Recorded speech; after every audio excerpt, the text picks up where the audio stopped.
آپ کو یہ یاد رکھنا چاہیے کہ دنیا میں ہر ذمہ داری کے تقاضے ہیں اور وہ تقاضے پورے کرنے پڑتے ہیں۔ دنیا میں ٹھوکریں انہی کو لگتی ہیں۔ مولانا ابوالکلام آزاد ہندوستان کے آزاد ہونے کے بعد پہلے وزیر تعلیم اور قومی رہنما بنے۔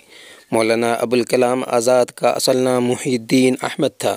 ان کے والد بزرگوار محمد خیر الدین انہیں فیروز بخت تاریخی نام کہہ کر پکارتے تھے۔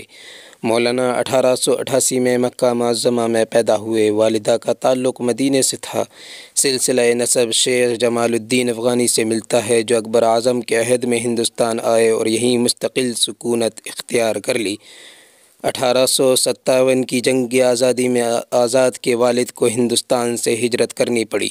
کئی سال عرب میں رہے۔ مولانا کا بچپن مکہ معظمہ اور مدینے میں گزرا۔ ابتدائی تعلیم والد سے حاصل کی، پھر جامع ازہر مصر چلے گئے۔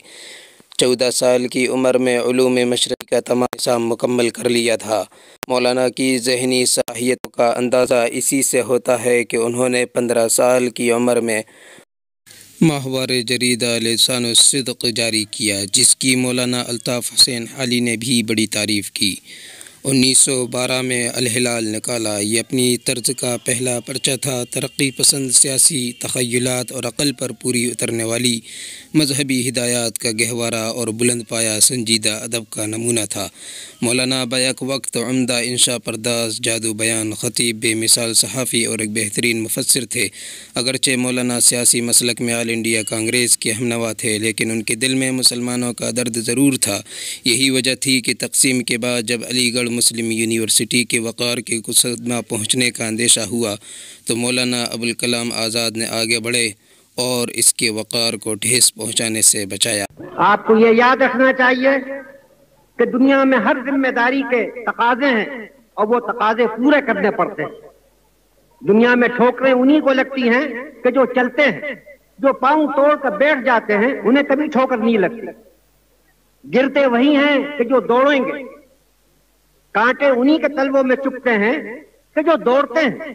جب تک کہ آزادی ہمارے ہاتھ میں نہ تھی، آپ کے ملک کا کیا حال تھا؟ وہ اپنی قسمت کا مالک نہیں تھا، اس کی قسمت دوسروں کے ہاتھوں میں تھی۔ آپ کا امن بھی آپ کے قبضے میں نہ تھا، آپ کی بے امنی بھی آپ کے قبضے میں نہ تھی۔ جب کبھی ملک میں بد امنی ہوتی تھی تو آپ اپنے طرف نہیں دیکھتے تھے، ان کے طرف دیکھتے تھے۔ جب آپ کو کوئی تکلیف و پریشانی ہوتی تھی آپ ان کے آگے مجبور ہوتے تھے کہ اپنا ہاتھ بڑھائیں، لیکن آج وہ نہیں ہے۔ آج اپنی قسمت کے آپ خود مالک ہیں، اور اگر آپ مالک ہیں اور میدان میں کھڑے ہوئے ہیں تو یہ یاد رکھیے کہ طرح طرح کی آزمائشیں پیش آئیں گی۔ کوئی بھی نہیں چاہتا کہ اپنے کو آزمائش میں ڈالے، کوئی بھی نہیں چاہتا کہ غموں اور دکھوں میں اپنے کو ڈالے، لیکن اگر ہم نے ذمہ داری کا بوجھ اٹھایا ہے تو طرح طرح کی پریشانیاں ہمیں پیش آئیں گی۔ اگر ہم میدان میں دوڑ رہے ہیں تو قدم قدم پر ہم کو ٹھوکروں سے دوچار ہونا پڑے گا۔ اس سے ہمیں گھبرانا نہیں چاہیے، اس سے ہمیں اکتانا نہیں چاہیے۔ مرد بن کر ان تمام ذمہ داریوں کو اٹھانا چاہیے اور ان پریشانیوں کا مقابلہ کرنا چاہیے۔ اگر ایک زندہ انسان ہے اور اس کی رگوں میں گرم اور زندہ خون دوڑ رہا ہے تب اس کے لیے بیماریاں بھی ہیں، ٹھوکریں بھی ہیں، مصیبتیں بھی ہیں، ہر طرح کی پریشانیاں بھی ہیں۔ تو زندگی کا معنی یہی ہے کہ ہم بوجھ اٹھائیں، اور بوجھ اس طرح نہ اٹھائیں کہ گھبرائے ہوئے اٹھائیں، مردوں کی طرح ہمت کے ساتھ اٹھائیں۔